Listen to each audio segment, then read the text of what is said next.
நம்ம சேனல்லேருந்து தொடர்ந்தாப்பெல்லாம் நீங்கள் வீடியோக்களை பார்க்க நினச்சிங்கன்னா இதுவரை நம்ம சேனலை சப்ஸ்கிரைப் பண்ணுங்க. சப்ஸ்கிரைப் பண்ணிங்க. கீழே பெல் சிம்பிள் இருக்கும், அதையும் கிளிக் பண்ணிங்க. வாங்க வீடியோக்குள்ளே போகலாம். வாய் விட்டு கேளுங்கள், மனவிட்டு பேசுங்கள். உறவுகளானாலும் சரி, நட்புகளானாலும் சரி, மனவிட்டு பேசு பழகுங்கள். ஒரு இராணுவ வீரன் ஒரு இளம்பெண்ணும் காதலித்து திருமணம் செய்து கொள்கிறார்கள்.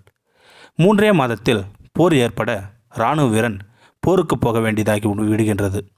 அவன் போகும்போது மனைவி கர்ப்பிணி. இருவருமே மிகுந்த மன வருத்தத்தில் பிரிகிறார்கள். போர் முடிந்து உயிரோடு திரும்புவது நிச்சயமில்லை அல்லவா? ஆனால் அதிர்ஷ்டவசமாக போருக்கு போன வீரன் 3 ஆண்டுகள் கழித்து வெற்றிகரமாக திரும்புகிறான். விமான தளத்தில் அவன் மனைவியும் மகனும் அவனுக்காக காத்திருக்கிறார்கள். மனைவியும் மகனையும் ஆனந்தமாக கட்டி அணைத்துக் கொள்கிறான் அந்த இராணுவ வீரன். அந்த இராணுவ வீரன் அவன் கண்ணிலும் மனைவி கண்ணிலும் ஆனந்த கண்ணீர். வீடு திரும்புகிறார்கள். கணவனுக்கு பிடித்த சமையல் செய்ய சாமான்கள் வாங்கி வர மனைவி மார்க்கெட்டுக்கு செல்ல வீட்டில் மகனும் தந்தையும் மட்டுமே இருக்கிறார்கள். கூச்சத்துடன் ஒதுங்கி நின்ற மகனை பார்த்து வீரன் கேட்கிறான், அப்பாவுடன் ஏன் பேச மாட்டேங்கிறாய் என்று. அந்த சிறுவன் சொல்கிறான். குழப்பத்துடன் தந்தையை பார்த்துவிட்டு சொல்கிறான், நீங்கள் ஒன்றும் என் அப்பா இல்லை. பின் யார் உன் அப்பா என்று வீரன் கேட்கிறான். தினமும் என் அம்மா நிற்கும்போது நிற்பார், அம்மா உட்காரும்போது அவரும் உட்காருவார், படுக்கும்போது அவரும் கூட படுத்துக்கொள்வார். அவர்தான் என் அப்பா என்று அம்மா சொல்லியிருக்கிறாள் என்று சொல்கிறான். வீரனுக்கு காதில் ஈயத்தை காட்சி ஊற்றுவது போல் இருந்தது. மனைவி ஜாமான்கள் வாங்கி கொண்டு வந்த பின் கணவனிடம் திடீர் மாற்றத்தை கண்டாள். அவள் சமைத்ததை உண்ணவில்லை. அவளை அவன் தொடவில்லை. அவன் அருகில் வருவதை கூட அவன் மறுத்துவிட்டான். 2 நாட்கள் இப்படியே நிகழ மனைவி மனமுடைந்து தற்கொலை செய்து கொள்கிறாள். மனைவி இறந்த அன்று இரவு தந்தையும் மகனும் படுத்துக்கொள்ளச் செல்லும்போது தந்தையின் நிலையை காண்பித்து மகன் சொல்கிறான், இதோ என் அப்பா என்று. திகைத்த வீரன் மகனை விசாரிக்கும்போது உண்மை வெளிவந்தது.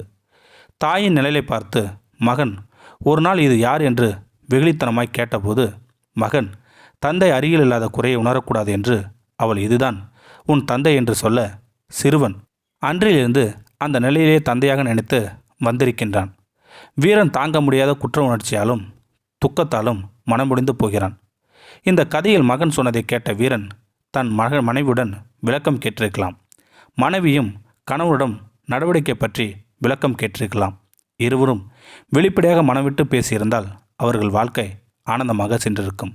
ஆனால் கணவன் தன் மனைவியின் நடத்தை மோசமாக இருந்திருக்கிறது என்று தானாக முடிவெடுத்து அப்படி வெறுப்புடன் நடந்து கொண்டான். மனைவியாது ஏன் இப்படி நடந்து கொள்கிறீர்கள் என்று அவனை பதில் சொல்ல வற்புறுத்திருக்கலாம். அப்படி செய்யாமல் தானாக வாழ்க்கை முடித்து கொண்டாள். ஒரு குடும்பமே தகர்ந்து போனது.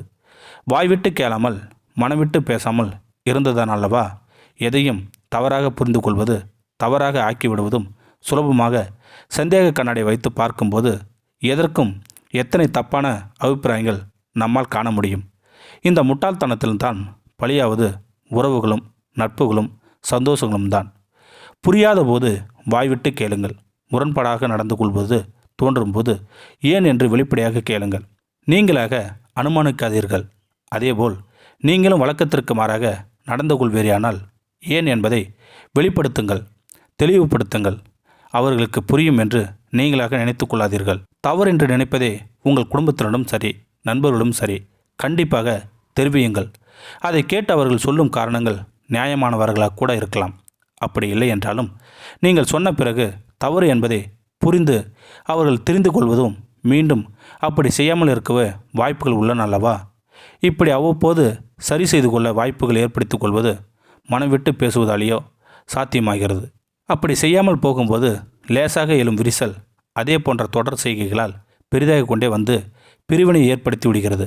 எனவே நீண்ட நாள் ஆழமான நட்பும் உறவும் நீடிக்க வேண்டுமானால் இந்த தாரக மந்திரத்தை மறந்து விடாமல் கடைபிடிங்கள்.